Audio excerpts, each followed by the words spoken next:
Howdy howdy, my name is John and this video is my wrap-up for January 2022. The first book I finished this month is Robots in Empire by Isaac Asimov.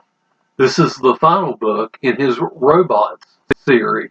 I did enjoy this book. I gave it 4 stars. I did a review for the series as a whole and I'll link to it in the description below. The next book I finished was The Goblin Emperor by Katherine Addison. I did enjoy this book. I gave it 4 stars as well. This book, however, does suffer, at least for me, from a really slow pace. This book is more character driven, and because of that, that's the biggest reason it didn't get 5 stars from me. I will say this book did hold my interest, and I think if you're a character driven reader, you're really going to enjoy this one. The next book I finished was Tanis, The Shadow Years by Barbara and Scott Siegel. This is the final book in the Dragonlance Preludes series.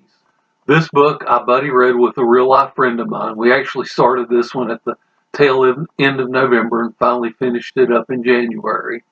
I gave this one 4 stars. It's a pretty good story. It's not my favorite of the series, but if you want to hear more thoughts about either this book or the series as a whole, I did a review for that as well, which I'll link in the description. The next book I finished was Once in a Great City by David Maraniss. If you've watched my December wrap-up, I had some end-of-the-year stats, and I noted how many new books that I'd bought but not read. Well, I actually left 4 off of that list, and this is one of the 4. This book is about Detroit in the early 60s, and it kind of tells parallel stories of Motown Records, of the Detroit auto industry, most specifically the Ford industry.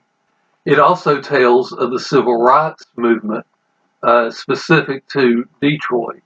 I also got a copy of this book on audio, so I was able to listen to the audio and read the book at the same time. It helped me to get through the book really quickly. I gave this 4 stars. It's a really enjoyable read. It didn't interest me as much as some of the other nonfiction that I've read, which is why it got a 4-star instead of a 5. Another one of the 4 that I'd gotten was this big book of Peanuts, and this is all of the daily strips from the 1950s.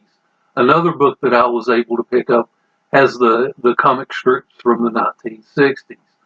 I really enjoyed reading this. I mean, if you grew up reading the newspaper comics, I'm sure you read Peanuts.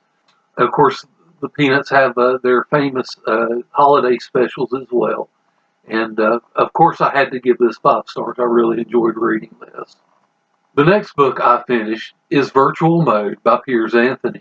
This is his first book in his Mode series. There wasn't really a YA market in the early 1990s when Anthony wrote this book, but this would kind of count as Anthony's YA attempt.